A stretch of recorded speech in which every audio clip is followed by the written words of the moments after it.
Hey guys, what's up? Welcome to the Tuesday show. It is just me today, but don't click out of this video yet because I am going to give you a good show. I've got a lot of good topics. First off, we are, of course, going to talk about the return of Candace Owens. She is back. It's sad that we have to talk about this on a day that Suni's not here because she has been waiting for her to get back. Really, she's been waiting for her to spill the tea. But I did watch her first full episode. I watched now 2 episodes of her show. And I'm here to report on what was talked about, but also I'm here to tell you about a little spy that's been watching Candace that has been sent by the Daily Wire. And Candace Owens called this person out in public to show her face. I swear to you, Ben is like that boyfriend that just won't quit you. We're also going to talk about Hunter Biden. If you haven't heard, he has been convicted on all the federal gun charges. In his court case, the question now hangs in the balance on what his sentence will be. Will his dad pardon him or will Trump pardon him? That is the question at hand. And we're going to talk about that because I do have some theories. We also have a Mo is right moment that I'm going to slip in there because Suni's not here. So I get to gloat about that. J-Lo. I was flabbergasted when I saw this post today, but believe it or not, there is a rumor going around that J-Lo is going to be the person to honor Whitney Houston and her extensive catalog of songs at the Grammys because she feels that her voice matches Whitney's the most. All right. So we'll talk about that. I do have some information to share about that. Also, Kevin Spacey. I'm not a big Kevin Spacey fan. Well, House of Cards, I did enjoy that show.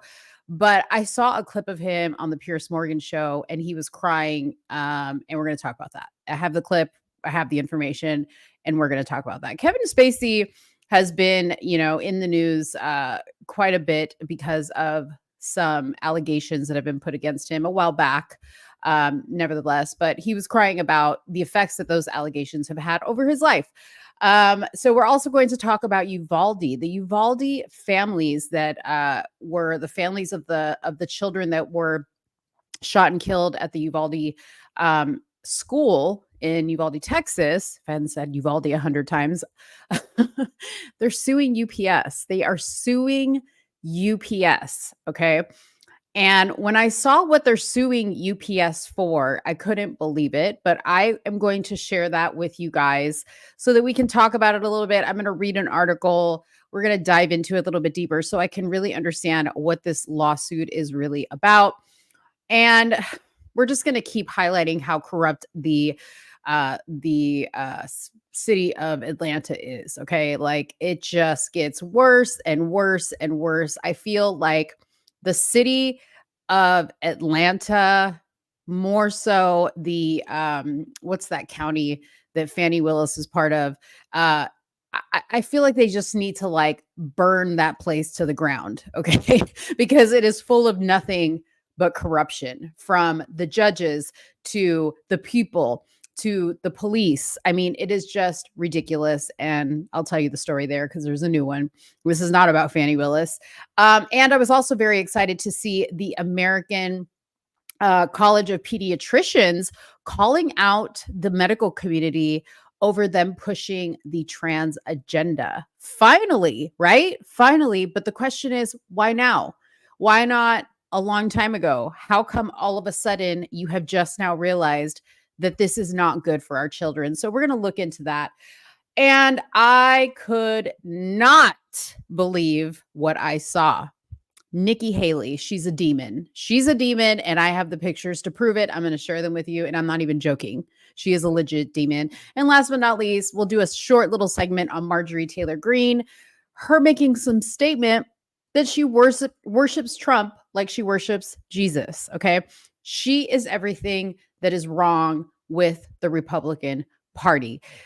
All right, guys. So I gave you a lot of topics. I'm sure there'll be more because I always have some funny stuff here and there. Oh, I do have some funny stuff. I have a show recommendation I'm going to share with you guys. And I searched high and low for a clip of this show that I could put here on YouTube because this show is so outrageous.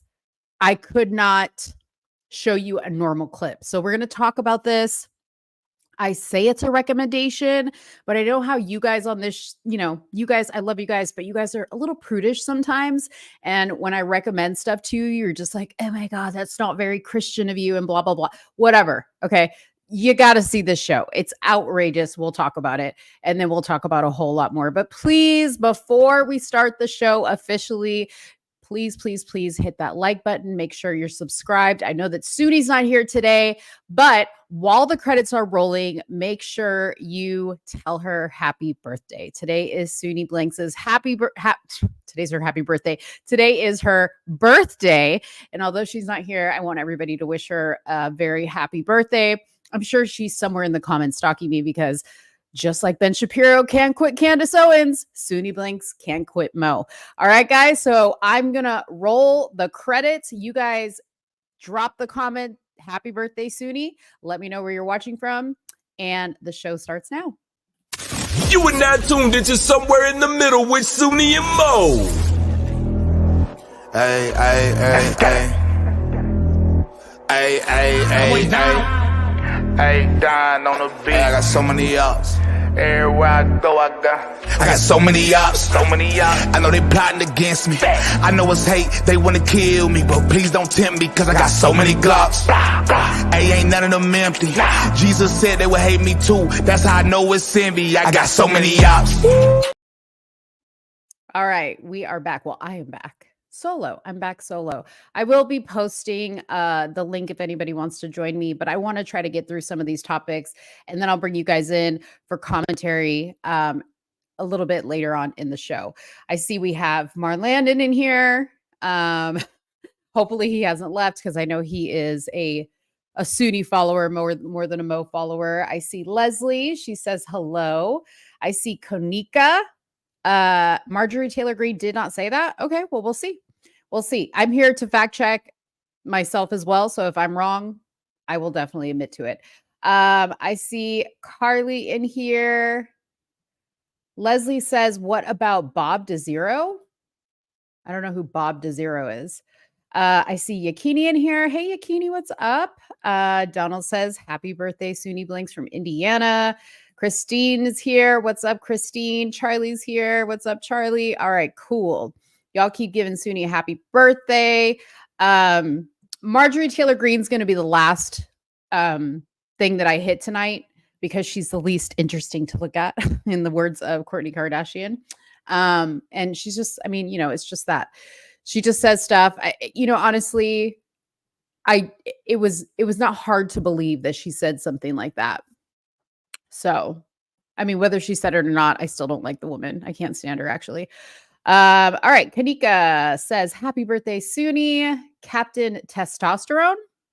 Good for you. You might like my show recommendation, Captain Testosterone, that I have. Maybe you'll talk about that first, just to kind of get a little bit of fun to warm you guys up. Let me see if I can pull up the, I know where it's at because I sent it to Suni yesterday. I am trying to get Suni to watch this show, but you guys know Suni, like she doesn't like, I don't want to spoil what this is about. Like, I want you guys to just see this. Did she delete it? Oh no, she didn't delete it. Okay. I want you guys to see this first, but I'll explain it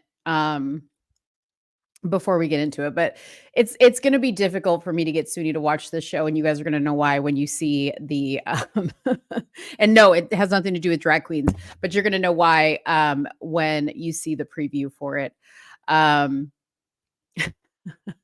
Marlandon says, oh Lord, Suni is a Gemini. That explains. Oh, Marlandon. Oh, I almost forgot. See what happens when it's just me? I forget to do things because I'm here running the board by myself. Okay. But you guys who are new here, I see a lot of new names. Marlandon is a longtime listener. He's here every time we do a show, and he has his own theme song. Okay. Marlandon's part of the Big Back Club. I am part of the Big Back Club. Those are people that love food, love to eat. Okay. And you may physically have a big back, or you just may have big back tendencies. Okay. But we have a song from our Landon, so I'm going to roll that song really quick while I get this other clip ready for you. Big bag, big bag, big bag, big bag. Yeah, my bag is loaded up with snacks and different foods. Squeeze into this tiny shirt, my big bag has no room.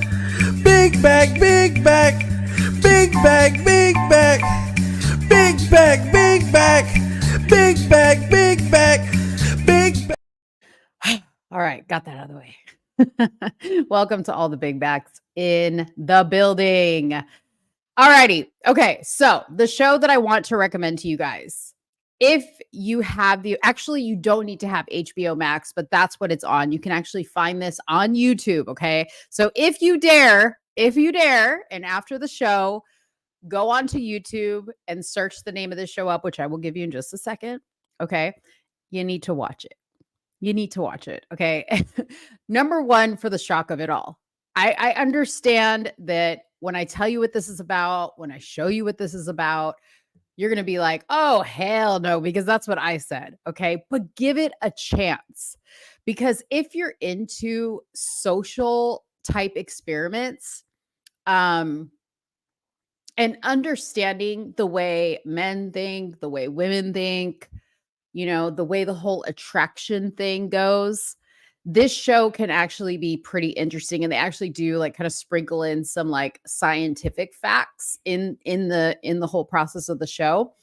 But this is a dating show, but it's a dating show like you have never ever seen before. And the reason why it's able to be so different from any other show that you've seen before is because it is filmed in the UK. Okay. So that means that there's a lot less rules around things like nudity. Okay. Yes, I said nudity. You're going to understand why. But this show is a dating show. And rather than a one person kind of like interviewing a panel of men or women and seeing who is the better fit for them by asking them questions, this show is actually done completely in the nude. And when I say completely done in the nude, there are no blurs, okay? Everything is shown. There are even sometimes things that the people have to do, nothing like sexual or nothing pornographic, okay? They are literally doing a dating show, but doing it naked. Now, the person that's choosing the person has their clothes on initially, but after they whittle down the group of people from, I think it's like 6 to half of that, which is 3, then the person who is choosing has to also take off their clothes. Okay. So both people see themselves naked. Okay. Now, why this is interesting is that we all have very different bodies. Okay. You get to really see how clothes can really play a trick on one's eyes, or seeing somebody with clothes can really play a trick on your eyes. They might look better. You know how sometimes like when you see a guy with their sunglasses on and they're really fine, right? And then they take their sunglasses on and they have bug eyes. Okay. Like it's like that type of thing. Okay. So they do show these people with clothes on at the end, but what? It's not your birthday. You're so dumb, Suni. Suni, get the hell off this page. Get the hell off this page, okay? Never mind, y'all. I want everybody in the comment section to take back say, I reject the happy birthday. Okay? Suni's a damn liar. See? This is why you can't trust Suni. Get off my show, Suni. Anyways, we done with her. Okay, so back to the show. So you do eventually see these people with their clothes on, and then you're like, oh, like that's interesting, right? Because then you get to see like, with clothes on, do they kind of fit the other person, right? And then these people go out on a date, and then either it works out or it doesn't. Okay. So I'm about to roll the preview for you guys. Hold on one second. It's playing in my ear, and I don't want it to play in my ear. Okay. So the name of the show, if I didn't mention it before, is Naked Attraction. Okay. So I'm going to show this preview. This preview has all the parts blurred out. So you guys aren't going to see, but use your imagination if you want to use your imagination. Now, if you actually watch the show, you're going to see the full parts. Now, I'm going to warn you, because this is in the UK, I would say 95, if not more, percent of the men are not circumcised. Okay. So just keep that in mind, because like some people might be like, well, ew, that's gross. But understand that in some cultures and in some countries, they just don't circumcise. So that's the majority of what you're going to see is uncircumcised penises. Now, an interesting thing about this, since everybody is naked, nobody has like any type of signs of arousal while you're watching the show. So like these people aren't looking at God, like the women aren't looking at guys with like erect penises. Okay. They're completely soft. But there are times when it's naked women and a guy choosing. There's also times when there's a person who doesn't mind what sex they're dating. And so they have a mixture of both. So I'm just telling you, that's what it is. Okay. Suni, shut up, Suni. Get off the page. All right. Now she's got to watch this preview. Okay. So here you guys are. This is the Naked Attraction trailer. Game. Welcome to Naked Attraction, the dating show that likes to let it all hang out. Can picking a partner based solely on natural beauty help you find the one? Bring it on. When we're entirely unfiltered, what do men and women really find attractive? We are going to reveal them to you bit by bit. Are you ready for this?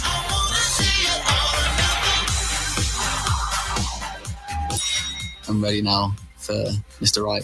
Really can't wait to see you with the clothes on. We like to start where a good date ends, naked. Do you want to see a little bit more? All right. So there you go. That is the preview. Okay. So just to explain what you saw there. So they have the people inside these boxes, right? And the boxes initially will cover them up completely. And so to start, part of the box rises so that all you can see is, like, for instance, if it's guys, all you can see is from the feet to the waist, above the waist. Okay. So obviously you see their penis. So the woman who's looking will go down the line and be like, oh, I see that this person, I can already see that this person has tattoos, right? Because they maybe have tattoos on their leg. And they're like, I don't really like tattoos. Now, prior, they do kind of give them some information as to like what they're into. So there's that. So you'll see different races and things like that there as well. But they are looking at the penis and they'll be like, that penis is curved. That penis is short. That penis looks a little too big for me because it's looking big, soft, and I can't imagine what it would look like if it was hard. So there's that. That's like the first round. Then they raise up to the chest level where you can see the nipples, okay? And they might see that the person has chest hair and they don't want chest hair, or they have nice looking nipples. Some people, like one lady judged a girl. She was bisexual. She judged the girl and she goes, I've never seen somebody who didn't have any color to her areolas, okay? So it was just interesting. I thought it was so interesting. And I think it's actually a productive show in a way, because I think, especially like being a woman watching it, you look at it and you go, oh, guys don't really care, because some of these women have rolls, some of these women have cellulite, and you hear the guy go, ooh, she's got stretch marks, like I love stretch marks, or she's got a little tummy pouch, I love tummy pouches, or whatever, like just stuff that that you wouldn't normally hear people comment on, because that's something that happens, I think, maybe more in the privacy of the bedroom, or the people think to themselves. But like these people can hear why the other person is not choosing them, right? So like when they get eliminated, the box goes up, they get to see what they fully look like. And sometimes the people are like, dang, they're really good looking in the face, but nothing else is anything that they're interested in. Okay. So I'm telling you guys, I wouldn't recommend to you something that's like complete foolishness, but there's something interesting about this show. Like the human nature aspect of it is interesting. If you yourself can be mature enough and comfortable enough to just be like, okay, it's a naked body, big deal. Okay.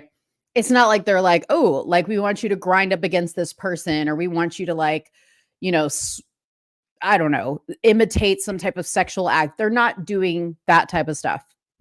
But it's just interesting to hear. So anyways, that's all I wanted to say about that. I recommend it.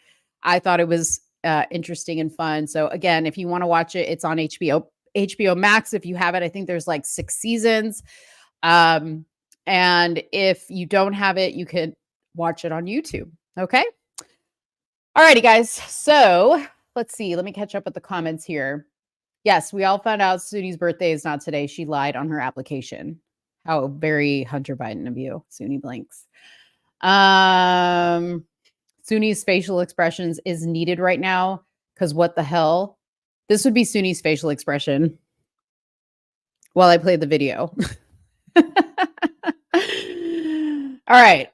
Kunika says, damn, now I'm going to have to go watch a bunch of naked people at least once. Yes, do it at least once. Nothing's going to happen. You're not going to like burst into flames and go to hell. Like, come on, guys. Come on. It's no big deal. It's actually interesting. I would like to know what you guys think. Okay. Just watch a couple episodes and let me know. All right. Let's talk about Candace Owens. Okay. So Candace Owens has her YouTube channel back. Okay. She has her own YouTube channel called Candace Owens. And she does a podcast on there. I don't know how often she's doing it. It's probably every day because she's now had 2 episodes and she just came back yesterday. Okay. So the first episode that she did was, let me just pull up the titles here. I think the first episode she did was, yes, I was fired from the Daily Wire. I want to say that's what it was called. The second one was about, you know what? Let me just not lie. Let me just go to the YouTube so I can read you the actual titles. Okay. I'll just show it to you so you guys can see. The shows have been like, you know, pretty much like Candace's show was before, if you were a fan of the Candace Owens show. So here's her YouTube channel. She already has 1.64 million subscribers. I think she had 1 million subscribers before her shows even started on here. But her first one was, got fired. And this is where she talked about as much as she could about the whole situation at the Daily Wire. She couldn't, obviously, because of her I don't know what it's called, like her clause that she signed that said she wasn't going to say anything about the Daily Wire or whatever. I don't know if that just applies to Ben Shapiro or the situation itself, but she went in on Andrew Klavan, who she basically called out as being a fake towards her because prior to her being fired from the Daily Wire, he was buddy-buddy with her, asked her how her kids were doing. You know, she had just had a foot injury or something like that. I mean, she was just kind of going in about what a fake Andrew Klavan was. And there wasn't really much to tell there. And obviously she didn't say much about specifically what happened with the Ben Shapiro thing, but we all know what happened. Okay. They felt like she criticized Israel too much and they didn't like it. But the thing that she did end the interview with, which I found interesting, and I hope she releases that. It looks like she's going to be releasing that soon. Now that I'm seeing it here, she's got it right here. It's Candace Yee podcast episode coming soon. So she talked about an interview with Kanye. So apparently back when she was on the Daily Wire and she was defending Kanye actually wanted to come on her show. Yes, gag order, Marlandon, thank you. Kanye actually wanted to come on the show on the Daily Wire and do an interview. And that was at his suggestion. But the Daily Wire said, we're not having it. And Candace said, you know, that was fine. I totally respected it. It's their show. You know, I wasn't going to push it. But what I did say to Ye was, hey, why don't you come back to my house? And I have this camera that's like no big deal. And we'll just sit in my living room or whatever and do an interview, and I'm going to just stash it away for when I have my own platform one day. How funny that it came true so soon. And she's like, and then I can release this interview, right? So here we are. The time came. She's got her own channel, and now she's going to release the full Ye interview. She did put a clip at the end of her show, which you can go watch. It's the end of this first episode. No big deal, anything that he said, but she obviously was trying to tease the interview, and she said there was a lot of stuff talked about, and it was very interesting to go back and kind of relive now that some time has passed. Okay.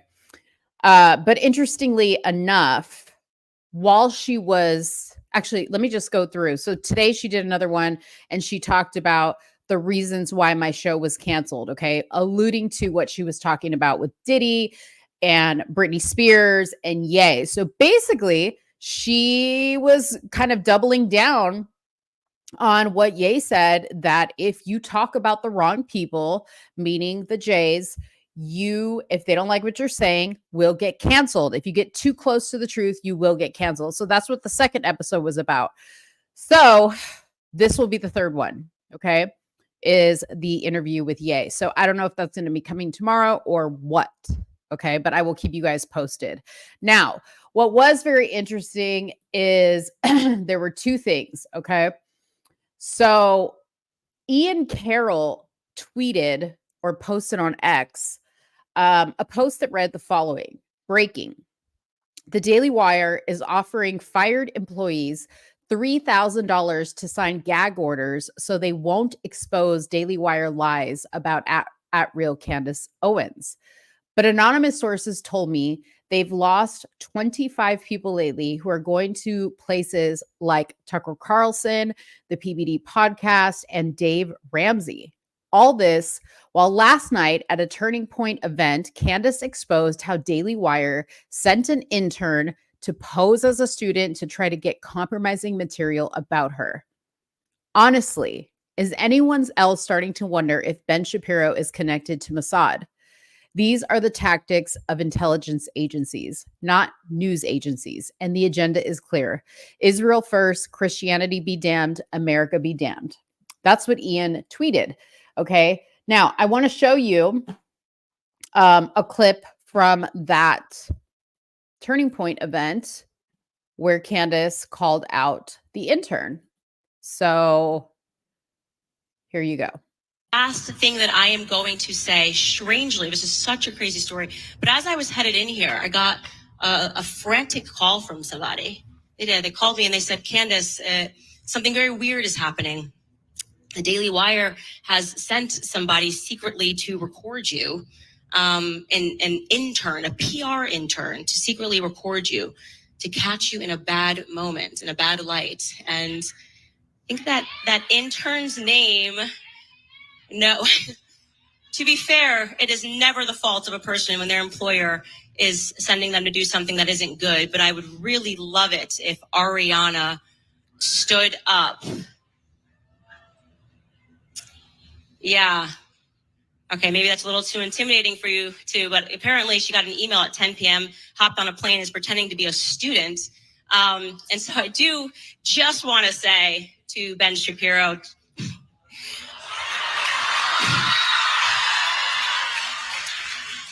enough.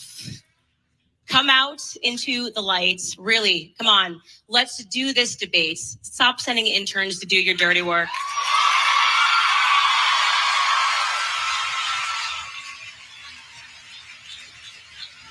I don't bite. I'm down for the debate. Charlie Kirk says he will fly you out. He will fly you out next week to Detroit, and we can do the debates on his stage. Thank you, Turning Point USA. Let's take some questions. All right. And you know what, Mika Jenkins, I agree with you. I just actually noticed that her little jacket had the appearance like there was a belly under there. So could Candace Owens be pregnant again? And you know what that means, okay? If Candace Owens is pregnant again, we were hoping she wouldn't be. Let's go back to this picture. Hold on one second. If Candace Owens is pregnant again, oh Lord, because we know how Candace gets when she's pregnant. Okay, what do we think about this? You see this right here? That looks like the button-up job. And look at this. The button's pulling at the boobs. She was kind of breathing heavy. Oh my gosh, we may have like broken a little T here. Who knows? Good catch. Jenkins. Micah? Good catch. I like that. I hope for Suni's sake she's not pregnant, because Suni just hates when Candace is pregnant. And Candace has been pregnant like for if this is a pregnancy, this will be like 4 years in a row. Crazy. So anyways, she went out to call out this girl, which you heard her name was Ariana. She then gave her last name. The girl never stood up, obviously. I mean, who would? I would have died. But Candace did say a little bit further on down that she had confirmation from the people in TPUS or Turning Point that this girl was in the building and had checked in. So how crazy is that? If you ask me, it's super crazy. All right. Next, we're going to talk about Hunter Biden. Okay. Hunter Biden. So it says here, oh, shoot. Of course, I pulled up a Washington Post article that doesn't want to play nice with me. And that's probably why my video has been lagging, if it has been lagging. All right. So Hunter Biden was found guilty on all counts in his gun case. Okay. Federal jury found Hunter Biden guilty today on all 3 federal felony gun charges he faced, concluding that he violated laws meant to prevent drug addicts from owning firearms. If you guys don't remember this was something that we talked about a long time ago. Okay. That Hunter Biden basically applied for a weapon when he filled out the background check form. You can't get a weapon if you are under the influence of drugs. And during that time was the time when, all these photos of him, like, with crack pipes hanging out of his mouth, snorting coke off of Malia Obama's ass and who knows what else came out, so clearly he was a drug user at the time. And that's what this case was about. Okay. So the conviction marks the first time a president's immediate family member has been found guilty of a crime during their father's term in office, though his crimes predate Joe Biden's tenure as president. In a statement, Hunter Biden said he was disappointed by the guilty verdict, but grateful for his family's love. President Biden expressed support for his son in a statement and said he would respect the judicial process. Hunter Biden could face up to 25 years in prison and a fine up to $750,000 at sentencing. Though he likely will receive far less than the maximum as a first-time offender, the judge said sentencing is usually set for 120 days following a verdict, which means it's likely to happen before election day. Okay. Now, what makes that part a little interesting is Hunter Biden is also going to be on trial for tax evasion. Okay. So this is kind of having to do with the money, the Burisma money, the money that he made and didn't pay the taxes. Okay. So that's a whole different situation. He's going to be fighting the IRS, and y'all know how the IRS wants their money. Okay. But why that's going to affect this case is because as of right now, he doesn't have criminal history, right? But I think that case is set to happen, I want to say in July. I may be wrong on that, but that case is set to happen. And if he gets convicted on that case, boom, he's got criminal history. Okay. Now I agree. I mean, he's a first-time offender, just like they should handle it with Trump, which we'll talk about the Trump thing too, because that got interesting real quick. And I don't think we did a show to talk about that. But the recent Trump felony conviction or conviction in New York could be thrown out altogether. If you guys haven't heard about that, I'll talk about that. So anyways, the jury deliberated for just under 3 hours, returned a guilty verdict on all 3 charges. And this happened in October of 2018 at a Delaware gun shop. Okay. So the charges were as follows. The first 2 counts were for lying about his drug use on a federal background check form. And the third count was for possessing a gun while addicted to or using illegal drugs. The judge said sentencing. We already read this part. Okay. So we're not going to read that. So Joe Biden's statement was, as I said last week, this is a quote. I'm the president, but I'm also a dad. Jill and I love our son. We are so proud of the man he is today. Okay.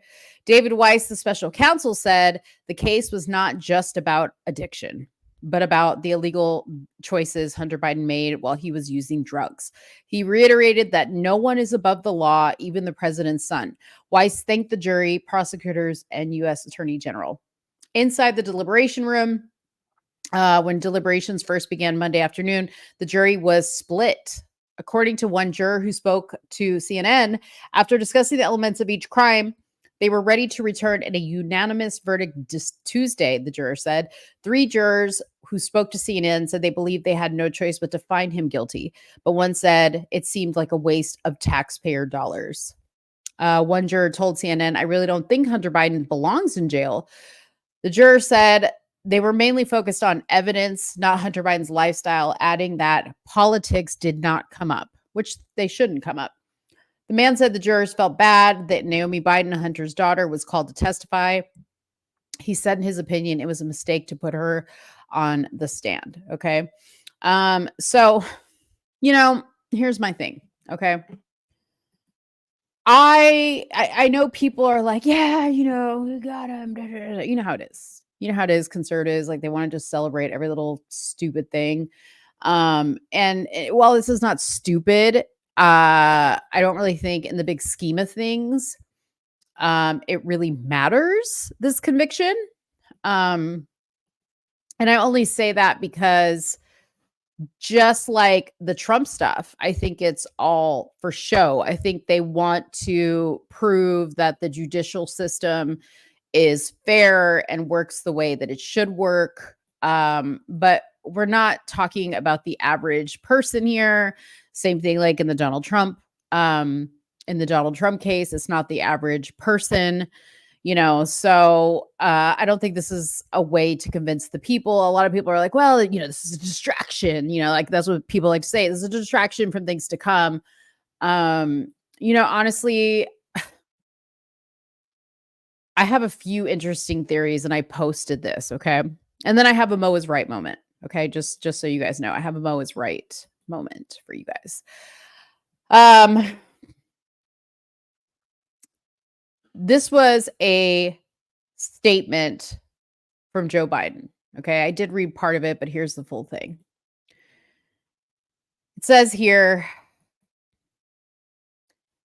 as I said last week, I'm the president, but I'm also a dad. Jill and I love our son, blah, blah, blah. So many families who have had loved ones battle addiction understand the feeling of pride, seeing someone you love come out the other side and be strong and resilient in recovery.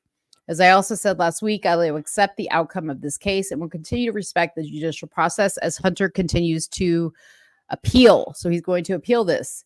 Jill and I will always be there for Hunter and the rest of our family with love and support. Nothing will ever change that. Okay. Which I don't think is crazy. I mean, I think any parent would support their child. Personally, I'd like to think that the Bidens are people that have hearts. Okay. But these people are so sick. I actually think they really could care less about Hunter if he went to jail or not. In fact, I think it was probably pre-discussed that Hunter was going to be the fall guy for this family, that if the whole Burisma thing, came to light, that he was going to be the one to take the hit, right? And I think they're totally fine with that. In fact, I think that what could possibly happen is Joe Biden, if it gets too crazy and Joe Biden starts to look like he's about to be in some really serious hot water, I think we're going to see him step down from the presidency early, say that it's for health reasons, right?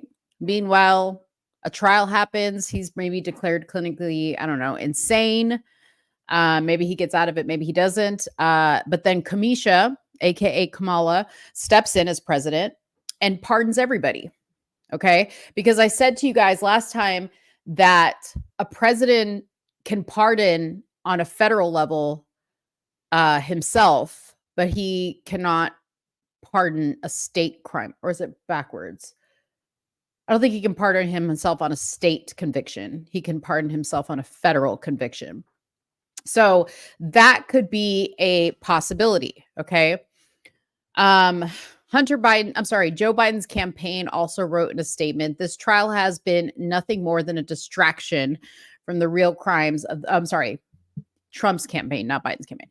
This trial has been nothing more than a distraction from the real crimes of the Biden crime family, which is ranked in tens of millions of dollars from China, Russia, and Ukraine. Crooked Joe Biden reigns over the Biden family criminal empire. It's all coming to an end November 5th, and never again will a Biden sell government access for personal profit. As for Hunter, we wish him well in his recovery and legal affairs. Okay. Now, there was another statement made from Trump, and this is what I wanted to talk to you guys about. Okay. The statement says, many people have asked me to comment on the conviction of Hunter Biden. Sleepy Joe's son was found guilty of lying on an application for a gun. Hunter Biden is a terrible person who has funneled millions of dollars from other countries to his father. Even so, it is hard to blame him for wanting a gun, which he has the God-given right to have under the Second Amendment, which he is correct. Probably the greatest amendment of them all, if we were being totally honest. His father, one of the worst presidents, is more concerned with making the gun control people happy, so he won't have the courage to step in here and help Hunter. Don't worry, Joe. I will save your son after I get elected for the third time. What a jab that he put in there for the third time. Okay. But the important part there, the I told you so moment is, don't worry, Joe, I will save your son after I get elected. If you have been watching the last few shows where we have been talking about pardons and whatnot, I said, and people said, no, I don't think so. I don't think that's going to happen. I said, if Donald Trump gets elected president, he will pardon either Hunter or Joe or both. Okay. And, people are like, but why? Because that will give him leverage with the DOJ. Okay. That will give him leverage with the DOJ, because even if he does become president, and there's still cases pending against him, he will be able to get those taken care of. I mean, at the end of the day, politics is about you scratch my back, I'll scratch yours. He also has to protect the office of the presidency, what it means, the office of the presidency, right? So any former president, I think that, would be convicted of a crime. I'm pretty sure if it wasn't Joe Biden and President Trump was in office, he would have done the same thing. Okay, to protect the office of the presidency. Now, Hunter Biden, I think it's about, getting leverage with the DOJ. Okay, to tell you the truth. That's just what I think. Okay, now you guys have dismissed what I've thought, but I'm right because you heard it from the horse's mouth. He'll help his son if he's elected president for the third time. Okay, so you heard it here first. And I know what I'm saying sounds crazy and outrageous, but hey, give it a thought.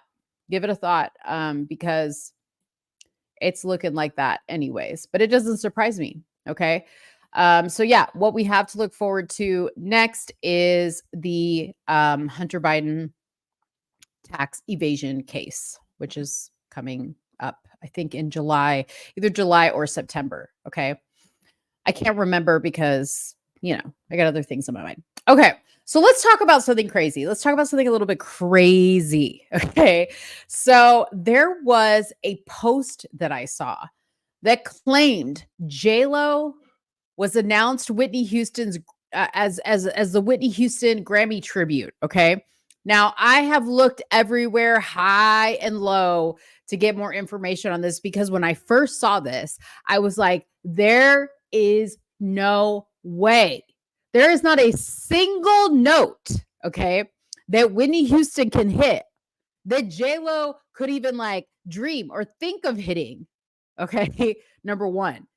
Number two, she can't sing. You can't have somebody who can't sing give the tribute to Whitney Houston. I was, and I'm going to say this. I'm going to read to you what the fact check says. Okay. But let's keep in mind two things. We can never trust the fact checkers. Number one.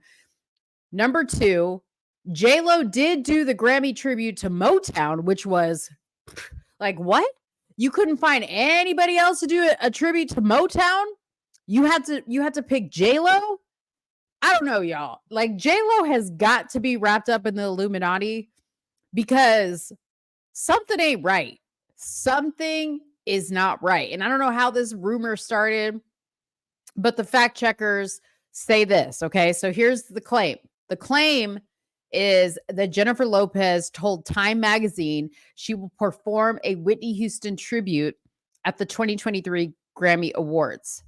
Quote, she said, "It fits my vocal range." What? Like, I read that and I was like, oh, hell no. Hell no. Can, like, somebody in the comment section, all of you guys in the comment section, and by the way, hit the like button, please. Please hit the like button. Please tell me, like, off the top of your head, who would be a better choice than J-Lo to do a Whitney Houston tribute? Because I could think of a lot more people than her. If we had to resurrect Luther Vandross, okay, from the grave to come and do that tribute, we should do it just to keep J-Lo off that stage. Because Whitney herself will rise up from the grave to be like, hell no. Hell to the nah. Okay. That's what Whitney used to always say. Hell to the nah. All right. Okay. So AP News did an assessment and said a spokesperson for Lopez confirms this conversation never happened. And there's no report matching the description on the Time website. The fact is, the pop singer and actor Jennifer Lopez didn't compare her vocal talents to Whitney Houston in an interview, despite what you may have read in popular social media posts. Okay. The post claimed Jennifer said in an interview, "I feel that Whitney's song fits my vocal range well. I'm going to sing. I have nothing and I will always love you." Can you just imagine?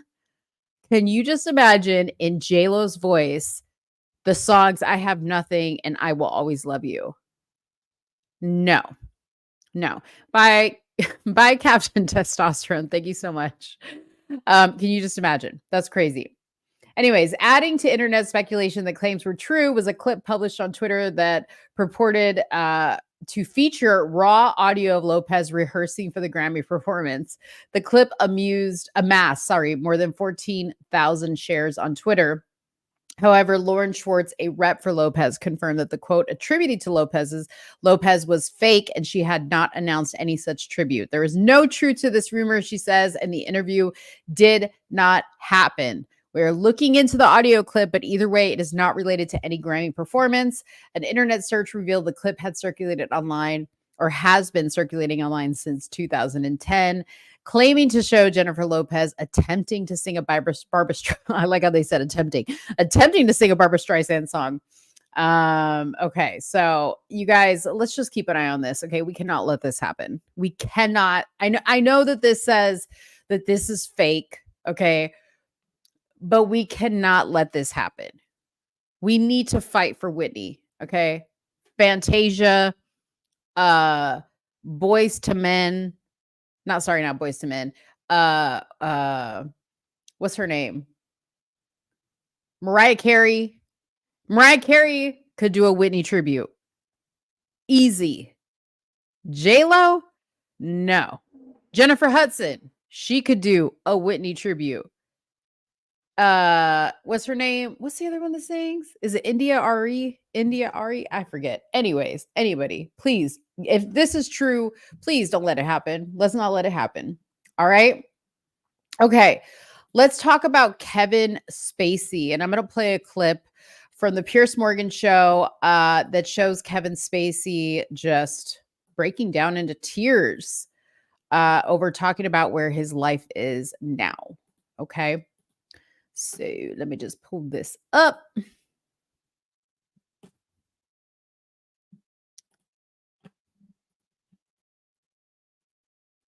All right, here we go. Kevin Spacey on the Pierce Morgan Show. Whoops. Well, it's funny you asked that question because this week, where I have been living in Baltimore, is being foreclosed on. My house is being sold at auction. Really? So I have to go back to Baltimore and put all my things in storage. Really? So the answer to that question is, I'm not quite sure where I'm going to live now. How much money do you have? None. What are you going to do?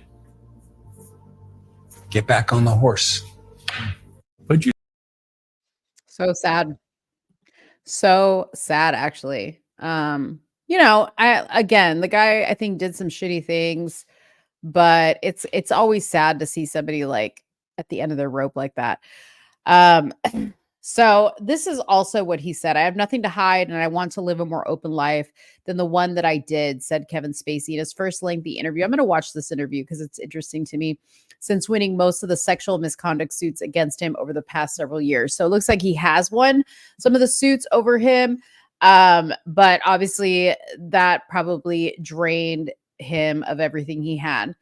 The actor did have a much shorter conversation with News Nation Chris Colma last month. Today, hours plus interview on Pierce Morgan Uncensored covered not just the allegations against him, but the two-time Oscar winner's mental state, his sexuality, because there were rumors of him being gay, his childhood, and his much impacted finances. Spacey choked up as he said his home in Baltimore is being foreclosed on and auctioned for sale, which is what you guys saw.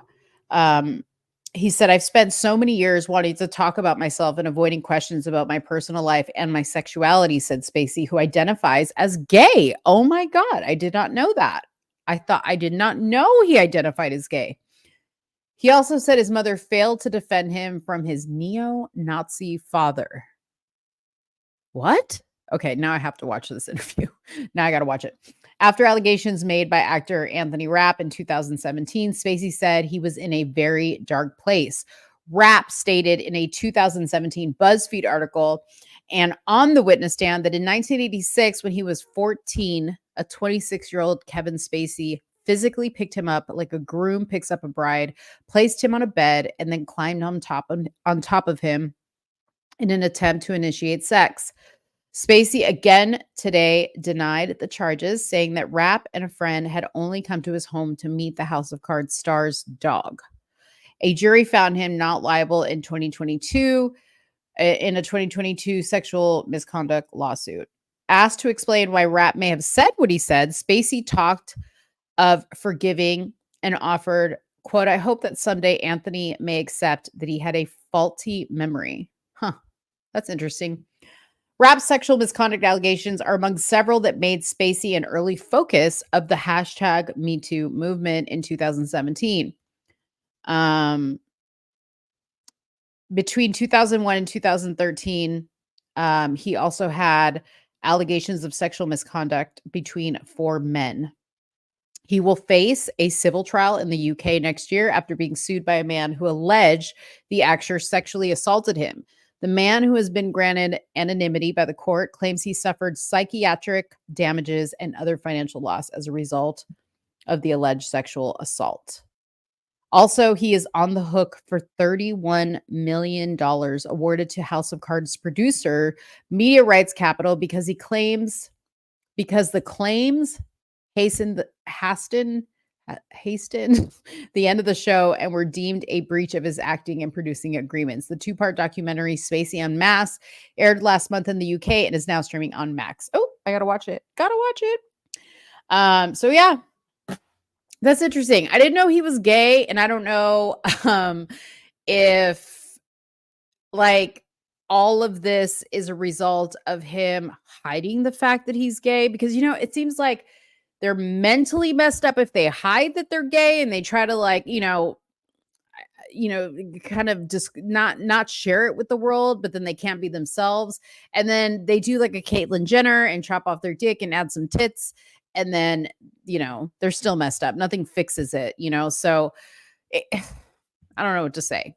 He took the words out of my mouth. Holly weird for sure.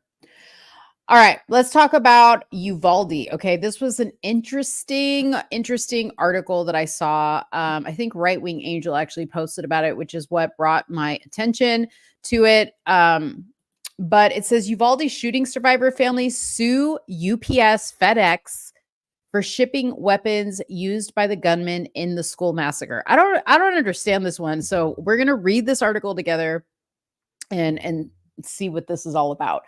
It says the lawsuit claims the company shipped an enhanced trigger system that allowed the gunman to convert a firearm into a fully automatic, semi-automatic weapon.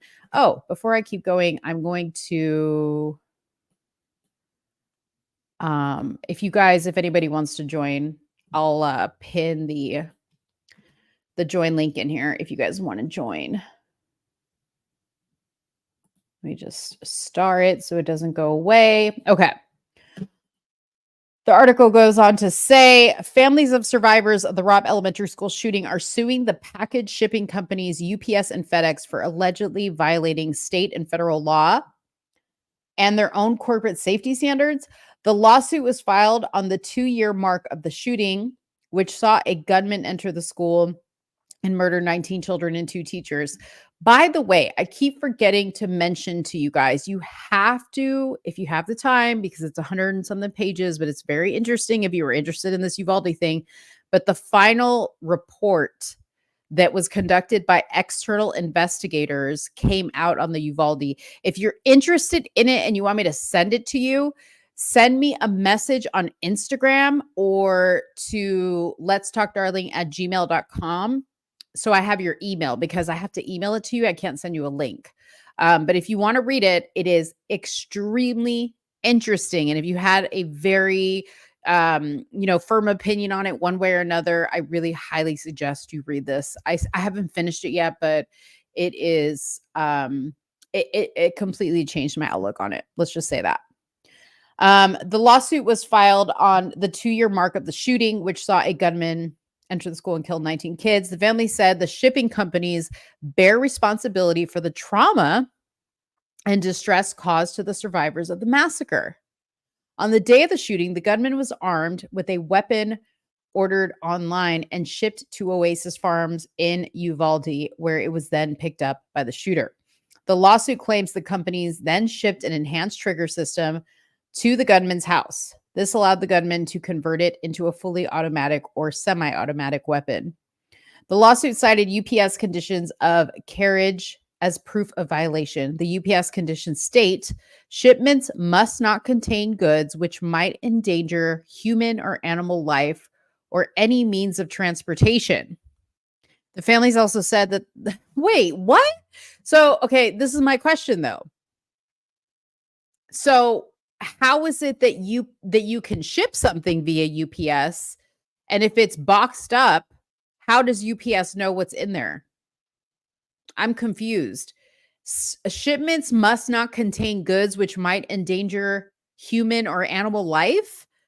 How many of you guys have ordered something from or that has come UPS or FedEx that could potentially endanger somebody's life, like a knife? Something that could start a fire, weapons for a gun or accessories for a gun. I know Dave has ordered stuff that has come UPS or FedEx and is pieces for his gun. Like, how are they going to know that? That is crazy to me. The families also said that the shipment of the Hellfire trigger to the gunman's house was a violation of school zone area protections. The gunman's house was less than 1,000 feet away from Robb Elementary School zone. According to the lawsuit, the gunman was not 18 when he bought the weapon and Hellfire trigger online. It claimed that FedEx shipped the AR-15 and then Oasis Firearms illegally transferred the gun to the shooter, even though he was 17 at the time of purchase. The shooter was also able to purchase ammunition from Oasis that was used in the massacre. But didn't he go with his parents? I'm confused. Maybe I'm getting the shooters confused. Somebody correct me if you know in the comments. This is weird. The lawsuit was filed on the same day. Families of victims and survivors filed a wrongful death lawsuit against an Instagram parent company, Meta, the maker of the Call of Duty game, Activision and Daniel Defense, the company that manufactured the AR-15 style assault rifle the gunman used. In a statement, UPS said, "Our hearts go out to the Uvalde victims and their families. Shipping firearms and components is highly regulated. UPS complies and requires its customers to comply with all applicable federal law. The lawsuit has no merit, and we will defend accordingly." I mean, I'm going to say,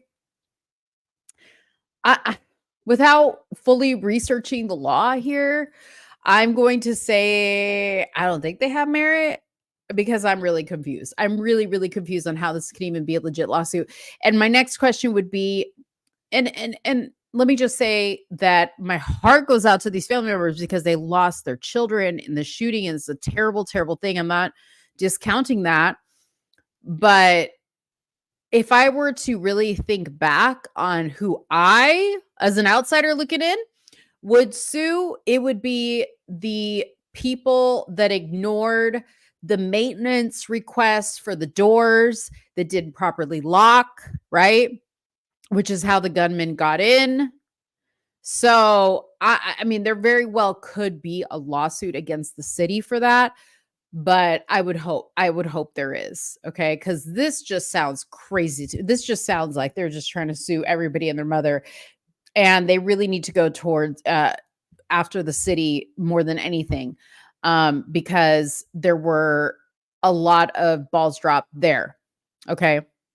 And if you read this report, you will see that it was very hard for these people that did this investigation, this independent investigation, to even get footage from the city, to get the information they needed, to get the interviews that they needed to be able to complete this report, because the city is obviously trying to protect itself first and foremost. So, yeah, that's interesting. But again, if you want to read that article or the final report, let me know and I'll send it to you. But just shoot me an email at letstalkdarling@gmail.com. Okay. Funny news. Did you guys see? I think they were doing. Is this what month is this? Somebody tell me if you know what this was celebrating. I'm going to show you right now. I know it's not Black History Month. What is this? This wasn't Black History Month. This was it Pride Month? I don't know. Anyways, they were holding some type of concert on the lawn at the White House, okay? And this guy over here on the left, I forget his name, Billy something. He's a big old queen. Here's Kamisha's husband, Doug. Here's Kamisha. She's over here doing her best. Here's Joe. You're about to see him. This dude is the dude to make it look like Joe's in with the Black community, and then the other two people as well, right? So they put the Black folks to the right. They put a gay person in there.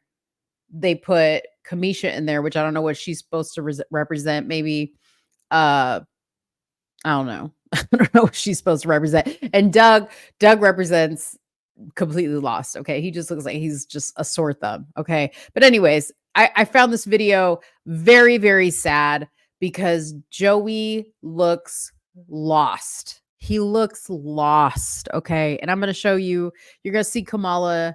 She can act like she knows the words of the song, but she doesn't. But here you go. Have fun with this one.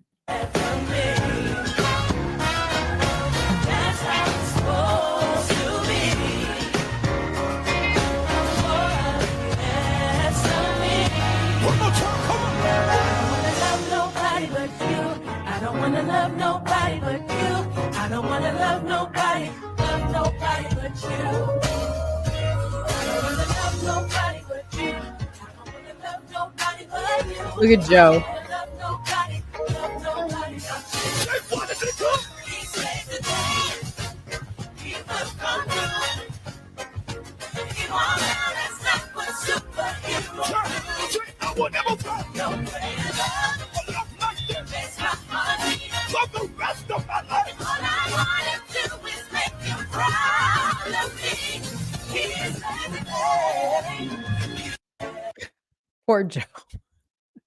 Poor Joe. You know, Corinne said it best. I think she posted this and she said, this is like, you know, when your toddler's dancing and you're like, and you pull out the camera and you're like, do it again. And then you just stand there. That's Joe. That's Joe for you. Then Kamala, she went up there with Kirk Franklin. Oh, sorry. This was the Juneteenth event. How did I forget that? This is the Juneteenth event. So Kirk Franklin then invites Kamala up on stage. So here's that. Even though I hurt, see, I smile. Come on. I know God is working, so I smile. Let me see you smile. Even though I've been in for a while, I smile. You know, Kamala has never heard a Kirk Franklin song ever in her life. Okay, ever in her life. She's only mouthing the words that she could, you know, vaguely understand. Anyways, so let's see what else we got here. Okay, so let's talk about this woman. So this woman, a federal jury in the Northern District of Georgia, has convicted a Georgia attorney and former City of Atlanta police officer of fraudulently obtaining $15 million in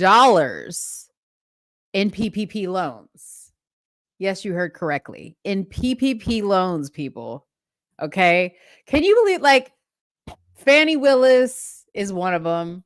Okay. Everybody in Atlanta is a scam art. Let me find out this is in Fulton County. Let me just read this article. Let me find out this is in Fulton County, because I bet you it is. I don't know. I'm just taking a guess. Okay. So let's see what it says. It says Robertson. Okay. That's Shalitha Robertson and other co-conspirators got the loans on behalf of 4 businesses she owned and controlled, the Department of Justice said in a news release Friday.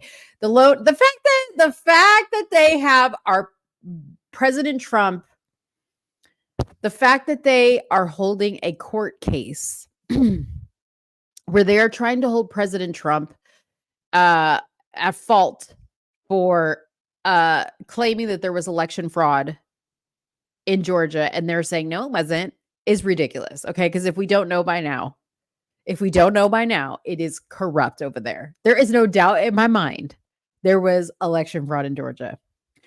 All right, so the loan applications falsely inflated the number of employees and average monthly payroll for each of the 4 businesses, resulting in larger PPP loans than Robertson would be legitimately entitled to. Robertson and her co-conspirator, Chandra Norton, also submitted false tax documents to support the inflated statements in each loan application. Robertson used the money she got from the loans to buy luxury items, including a 10-carat diamond ring. The DOJ said she also... a 10-carat diamond ring? Damn! The DOJ said she also transferred some money to the other family members and her co-conspirator, Chandra Norton. Motivated by greed, Robertson deceptively obtained funds that were designated to provide emergency financial relief to struggling small businesses during the COVID-19 pandemic. We will continue to work with our law enforcement partners to investigate and prosecute criminals who stole pandemic relief funds. So y'all that's trying to scam the government during the PPP loans are about to be in trouble. A jury convicted Robertson of conspiracy. I hope you're going to be in trouble. A jury convicted Robertson of conspiracy to commit wire fraud, and money laundering December 19, 2023. The judge sentenced her to 7 years and 3 months in prison, followed by 3 years of supervised release. Is she going to have to pay the money back? That's what I want to know. Is she going to have to pay the money back? Now, interestingly enough, they don't say what county this was in.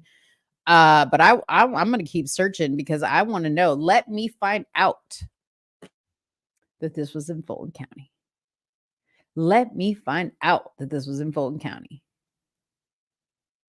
She was an attorney. She knew better, y'all. She knew better and she still did this. You know, I am sickened by the amount of people that fraudulently took out PPP loans because there were so many businesses that had to close their doors because of COVID. On top of that, on top of COVID being a complete sham, okay, these people scammed money out of an already in the negative, in the red government, okay, and used it to buy things like 10-carat diamond rings, cars, Louis Vuitton bags, expensive trips. Okay. These people, like 7 years is just not enough. Y'all need to really like pay up for what you did because you hurt a lot of people. I'm pretty sure in these businesses that she claimed to own that she probably let go of people too. I am willing to bet she probably let go of people. Okay. Now, speaking of crazy stuff, the Trump case. Okay. How many of you guys heard about this Facebook post? How many of you guys have heard about the Facebook post? It has been kind of silent since I heard about it, and I'm surprised. Hold on. Facebook post about Trump case. It's been kind of silent since I heard about this. But I wanted to read to you guys if you guys haven't heard about this because this could throw out the entire conviction. All right, let me see what article I can read here. Okay, so can Donald Trump get a mistrial after Judge Merchan's letter? Okay, so Judge Merchan is the judge that proceeded over the Trump Stormy Daniels payment to shut her up case in New York. Okay. So this article reads, Donald Trump's supporters have pointed to the possibility of a mistrial in his criminal hush money case after the Manhattan court flagged a social media post alleging that a juror discussed the former president's verdict outside of the courthouse. Now, if you've ever served on a jury, you get very strict instructions that you cannot speak about the case that you are a part of. Okay. Now, this is alleged that it was reported by the judge in the case, and I'm going to give my thoughts on this. Okay. But on May 30th, obviously, if you don't already know, Trump was found guilty on 34 counts of falsifying business records related to the hush money paid to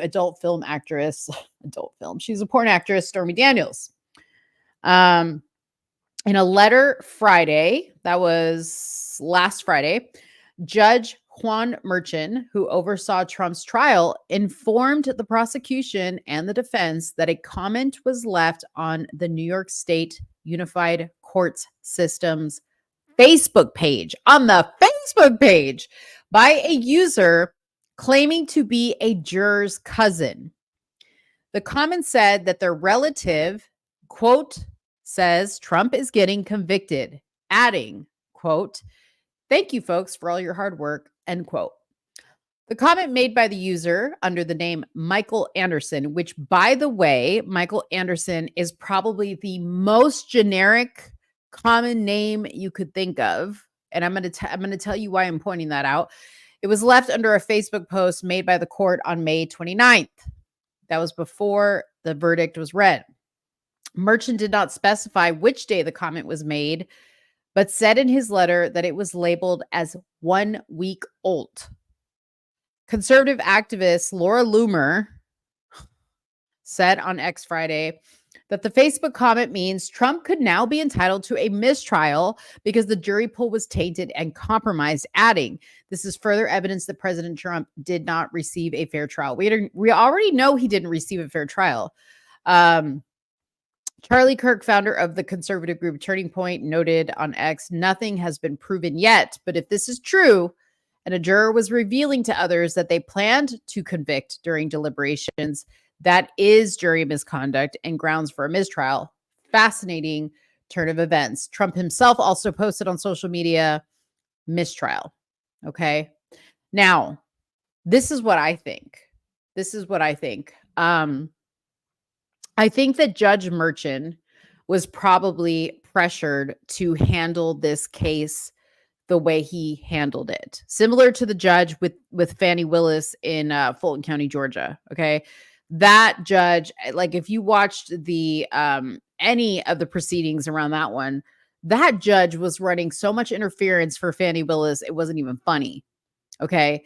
I think these judges are corrupt or corrupted, I will say. Now, what I think is Judge Merchan, I mean, who knows? His name's Juan Merchan. Maybe it's not Merchan. Merchan.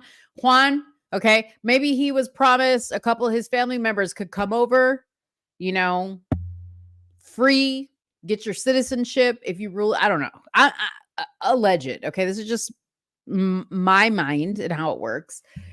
But I do know that because the way that this trial was handled, I think Judge Merchan was in the possibility of getting into deep water. And because I also know the way that the powers that be sometimes operate to cover their asses, I think they were not expecting Trump's conviction to have the reaction that it had. And they probably looked at each other at the water cooler after the verdict was read, and they were like, this was for nothing. Okay. These people love him more than ever. We're screwed.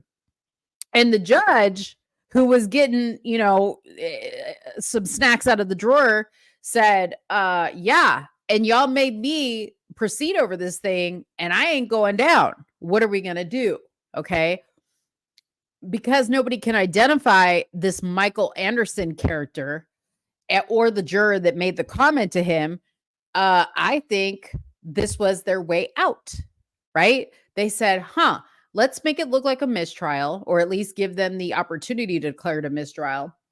Once it's a mistrial, we're out of it, okay? Or so they hope. We don't have to worry about it because it's a mistrial. He'll be free. We don't have to worry about it. Now, I'm going to say this as delicately as I possibly can, but things are going to get worse, okay? Don't think for a second that we are winning in a sense of, oh, you know, like this trial's getting, you know, thrown out and these truths are being exposed. I want you guys to keep in the forefront of your mind that the evil that we are dealing with will go to any length to protect themselves. Okay. They have tried impeachments. They have tried court cases. They have tried everything they can. And the very last thing that they will resort to will be to hurt this man, to make sure he does not exist any longer, to make sure they eliminate the threat. That's the extent to which I can say it, but you guys know exactly what I mean, okay? They will make it look like an accident, but everybody will know what happened. And that is scary. Not because it's Trump. I'm not saying this because it's Trump, okay? I'm saying it because it shows the extent to which evil will go to protect themselves, okay? So I'm going to leave it at that. We will see if this moves in the direction of a mistrial. I will kind of keep my eye on this, but I found it quite interesting that this came about. I think that it's an out for them more than it's an out for Donald Trump, because I think they know that Donald Trump will get out of this because he's gotten out of everything. He has beat everything. These people have not had a chance in hell with him. Okay. So we'll see if I'm right. Cheryl says, what a joke. Such fakes. That's exactly what I think too. They're opening a door just in case they need a way out. That's what I think. That's what I think. But y'all just keep discounting me. Y'all just keep calling me crazy. Keep calling my ideas crazy. Y'all will see. Y'all will see. Mo is always right. If you don't believe me that evil exists, I'm going to show you this picture. You guys remember Nikki Haley, right? You know what this is? This is a picture of Nikki Haley signing bombs. Bombs in Israel. Bombs in Israel intended for Palestine. Nikki Haley is signing them. Okay. This is what she said on the bomb. Finish them. America loves Israel. Always, Nikki Haley. Now, you guys know my thought about this subject. I personally don't care about either one of them. Okay. I am America first, always have, always will be. However, what kind of sick individual, no matter who the bombs are intended to go towards, they are intended to kill people. Okay. What kind of person signs a bomb that you know is going to potentially wipe out the lives of children? Innocent children. With a note that says, finish them, America loves Israel. What kind of person does that? Nikki Haley. That's who. So I just wanted to show this in case there was, because I know that there's some Nikki Haley voters out there and people who like Nikki Haley and people think that she's not so bad. This is sick, in my opinion. So, anyways, think of it what you want. But I posted this on my Instagram page because I was just like, wow, I think I've seen it all. But there's no surprise. There's no surprise. I'm wondering who else they called to sign bombs. I want to see who else signed a bomb, because it looks like there's probably a bomb for everybody, right? So you can go and sign. Yeah. Anyways. All right.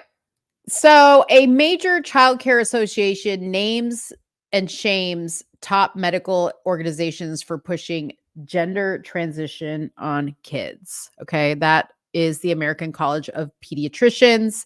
They called on U.S. groups to, quote, follow the science in a bid to steer them away from trans treatments for minors. I'm going to take these off because I don't need them until I play anything.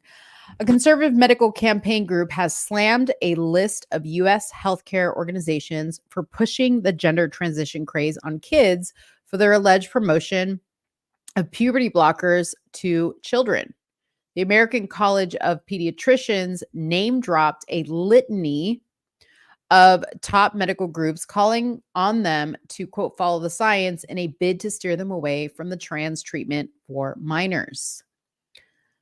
The group said, quote, given the recent research and the revelation of the harmful approach advocated by the WPATH, World Professional Association for Trans Health, and its followers in the United States, we, the undersigned, call upon the Medical Professional Organization of the United States to follow the science and their European professional colleagues and immediately stop the promotion of social affirmation, puberty blockers, cross-sex hormones, and surgeries for children and adolescents who experience distress over their biological sex.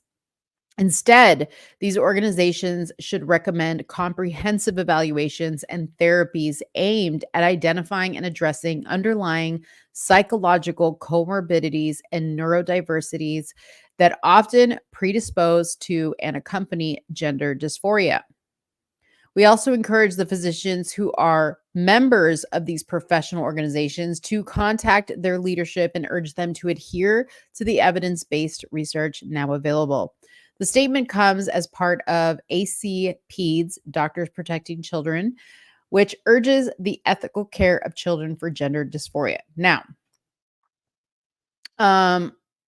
it looks like here that more than 120,000 children aged between 6 and 17 were diagnosed with gender dysphoria from 2017 to 2021, a figure which increased by a staggering 70% from 2020 to 2021. That's crazy. I think that this is great. I think that this is a good step, right?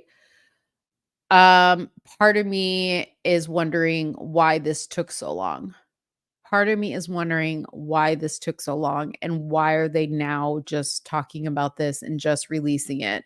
And I hate to be skeptical like that or like a Debbie Downer, but I'm always skeptical of things. And I don't, I know the medical community took a huge hit when anybody even spoke out against things like the COVID vaccine.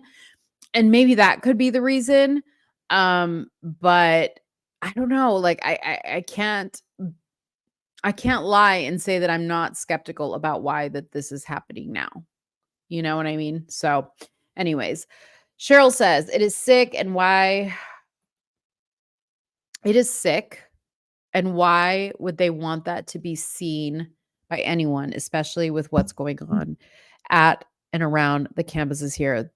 They purposely continue to build on all this chaos. I think she's referring to the Nikki Haley signing the missiles picture. And I agree. I agree with you. Am I lagging for anybody? I feel like my video is lagging. Yeah. Okay. Let's see what else I've got here. Let's see if I have any funny news before we end the show. Okay, so I wanted to address the Marjorie Taylor Green. So Marjorie Taylor Green, this was her exact quote. I don't know if the girl that was watching me earlier is still watching, but her exact quote was, it says Marjorie Taylor Green compares Donald Trump to Jesus during his Las Vegas rally. And it says, quote, "The man that I worship is also a convicted felon." She didn't name Jesus there, but it could be implied. It could be implied. The man that I worship, so she worships Trump, is also a convicted felon. God. I can't stand her. I'm sorry. If you like Marjorie Taylor Green, that's your right. But I can't stand her. Let's see. So, oops. Have you guys seen the Amber Rose commentary on Trump? So apparently Amber Rose has kind of woken up to the tactics of the left. And she was asked by a reporter as to why she is now endorsing Trump. And she did come out and say that she was endorsing Trump. Oh, there she is, Konika. She didn't say that at all. I watched her brief interview leaving the house that day. Okay, well, that I will go and watch the Trump rally in Las Vegas to completely fact check that. But that was a direct quote from what she said. So, I'll come back next show. And I'll correct myself if I'm wrong. All right. So Amber Rose was asked to clarify on why she's endorsing Trump. Oh, Konika's back again. Here we go. What she said was she hates people saying that she and others worship Trump and the only one she worships is Jesus. Okay, well, if she said that, I'm glad she said that. I will fact check it. But either way, I still don't like Marjorie Taylor Green. Okay. Back to the story.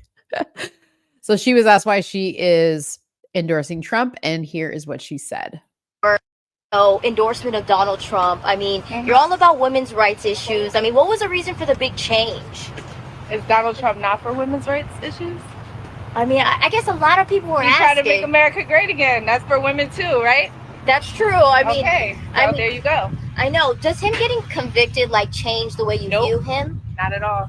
I mean, do you think it'll help his chances getting reelected or you'll hurt him? I think it helps him more.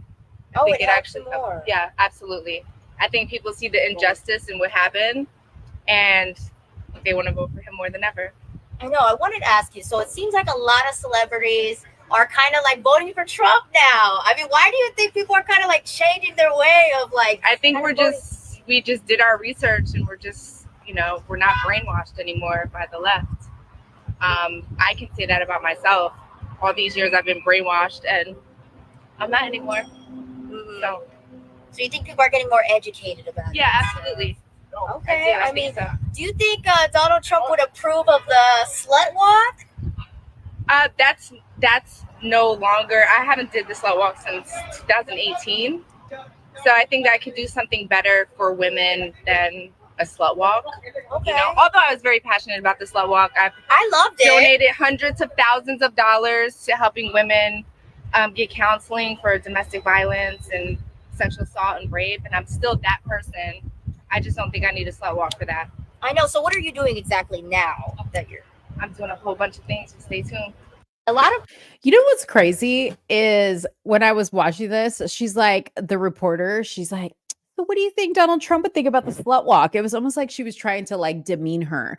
And it's so funny because this is exactly, I don't even want to say what the left does, but like what people who don't really care about you or what you're doing, but they just want to use what you're doing that maybe serves them and their agenda to then turn it around and use it against you. So like she brought up the slut walk, and you know, I remember when Amber Rose was doing the slut walk, or she was holding the slut walk, and I watched an interview and she was like, you know, when I named it the slut walk, it wasn't for the intentions that people thought it was, and it got really taken out of context, and there were people there, you know, just missing the whole point of it all. And it looks like Amber grew and kind of realized that that was no longer kind of fitting who she was as a person. But then this reporter that's interviewing her goes on to say, so like, what is it exactly that you're doing? And Amber's like, I'm doing a lot of stuff, actually, you know, stay tuned. So it was kind of like she was saying, you know, are you really that relevant? Like, other than the slut walk, that was the only thing that made you relevant. Hey, Elizabeth, thank you for tuning in. The slut walk was, let me just tell you exactly, because I don't want to paraphrase or misrepresent what it was. And I'll tell you what it was. It was a fundraiser. Okay, the slut walk was a controversial protest movement that started in Toronto, Canada. The marches are organized by young feminists who are angry about patriarchal cultures that blame victims and slut shame sexual assault survivors. So that's pretty much what it was. And she did raise a lot of money for sexual assault survivors. Now, you guys know that we have done our research on the show, and not all sexual assault survivors are actually sexually assaulted. Some of them do lie about that stuff. So, but that's not the point of what I'm saying. The point of what I'm saying is now Amber Rose has a different opinion, and they don't like what her opinion is. And so now they're going to take all the things that they thought, you know, made her an empowered woman and turn it against her, you know, and use it to discredit now what she's saying about Trump, which I agree with what she's saying about Trump. Oh, you know what? Here's a good video that talks about the slut walk if you're interested. Hold on one second. This is an interview with Amber Rose, so you can hear it. Walk. I'm not doing that anymore. You don't do that anymore? Mm-mm. When did you stop? I stopped in 2018. I felt like it was turning into something that I wasn't proud of anymore. I wasn't like what I initially wanted it to be or what it initially was. The slut walk is initially about culture, violence, double standards, victim blaming, slut shaming. We helped a lot of women along the way, and we incorporated the LGBTQ plus community. And then it started turning into like, I'm this lady's husband and I'm getting this money, slut walk, hashtag slut walk. And I was like, that's not what this is. No, that's not what it is. And then I felt the responsibility of that. Right. The slut walk. So there you go. So she grew up, she realized that maybe she didn't handle the slut, you know, the whole, not the slut walk, but just her own organization. She didn't handle it correctly. And I think she just chose to eventually move away from it. So, yeah. You know, I'm searching through my archives, guys, and I don't think I really saved it. I thought I had funny stuff. Oh, did y'all see this? Okay. This video has gone pretty viral. I personally don't really care about this video, but I'm going to talk about it because it has gone pretty viral. So apparently this girl, this TikToker, and you're going to see the video here. I don't know what her TikTok is, LLDDIS. And apparently she used the N word, not with the ER, but with the A at the end. Not that it matters. I hate both versions of it. It's stupid when anybody says it. But she says she refuses to apologize for it because people came after her and wanted her to apologize for it. You're about to hear how she used it. She says the First Amendment is meant to protect offensive language. So even language that you don't like, which I agree with. So even though I personally don't like the N-word, I don't like when SUNY uses it, I don't like when anybody uses it, the First Amendment protects everybody's right to use that word or any other word that you want to use, regardless of whether people like it or not. That is just the fact. So here is the video and what she said. Gold diggers, but that's the exception. I'm the rule. Everybody I know who's married right now, they're married to broke ass niggas. So a recent video of mine seems to have upset members of a certain community, and all the backlash just really made me, just really do a deep dive, like do a soul search. And after all that, I still couldn't find a care. Gold diggers.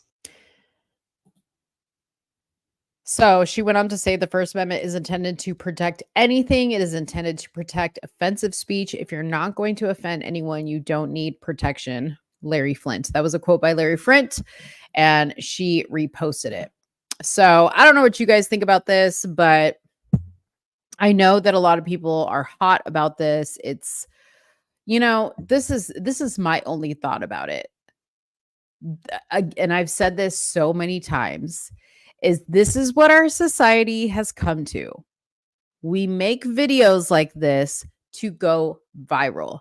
I don't know if this girl has a cooking channel or what it is that she does, but clearly she knew that saying that word, because she's a white woman, was going to get some attention. It was going to go viral. Okay. So I think that is worse than what she said. I think that mentality is worse than what she said, because it is a clear indication of how morally inept we are, that this is what we do for attention. This is what we do for attention. And I get some people are saying, well, she should be able to say it because rap songs say it. And if you don't want people saying it, then we shouldn't use it. And, some Black people will say, well, we took back the word and we can say it if we want to say it, and we say it with the A. But, I've heard all races say it. And with some races, it's okay. And I notice Asian people say it a lot to each other. They call each other that. I know that's weird, but I hear Asian people saying it to each other. There's just certain, I guess, exceptions to the rule as to when people can say it. And then there's some exceptions where you can't say it. So for me personally, rather than keep up with all the exceptions and all the whatever, I could care less to use that word. There is no purpose in the word for me whatsoever. I don't feel empowered. I don't feel intelligent. I don't feel cool to say it. And the only thing that needs to be said is this video just goes to show how sad society has become. Okay. So with that being said, I want to go ahead and ask anybody if you guys have any comments or questions or things that you want to say before I close out the show for tonight. I will be back on Friday, unless I tell you guys otherwise, with Heather, who's going to be my friend Heather, who's going to be guest co-hosting with me. We are going to talk about some conspiracy stuff. We're not going to talk about, at least I don't think so. We're not going to talk about any political stuff. We, on the side, I love to talk about crime stuff. I love to talk about conspiracy theories. And we're going to talk about it all. This is what we talk about on our girls' trips, in my group text messages. We just love this type of stuff. And I figured Friday is typically a fun show. So we will get together with Heather on Friday, and we will do an all crime conspiracy show. And we have some pretty wild ideas. Heather, you know, she's into some court cases right now that she's watching. You guys know that I have been wrapped up like in Michael Jackson and OJ, a little bit of the Micah Miller case. So we'll be talking about all that stuff. But I want to tell you guys who did join me tonight. Yay, Heather is in. That's Heather. That's Heather B right there. That's her. She's going to be our guest host on Friday. But thank you guys so much for joining me tonight. I really appreciate you guys coming and tuning in on a Tuesday. Suni, I think we'll be back maybe next week. I have to check in with her. She's got her in-laws in town. So, and obviously she's getting ready to move back stateside, but she will be back with me. Oh yeah. Karen Reed and the Shady Cops. That's one that she wants to talk about. She's been watching the trial. So if you guys have been keeping up with the Karen Reed case, she's going to be talking about that, and she's going to be informing me on what's going on. But thank you guys so much for keeping up with me tonight and joining and participating. I love you guys so much. Have a great Tuesday. We will see you Friday with a fun show. Please make sure, if you're not subscribed to this channel, I saw a lot of new comments today from people I hadn't recognized, but if you're not already subscribed to the Somewhere in the Middle channel, make sure you subscribe and come back on Friday for that show. All right. I'll see you guys later. Bye-bye. So when you're done getting high,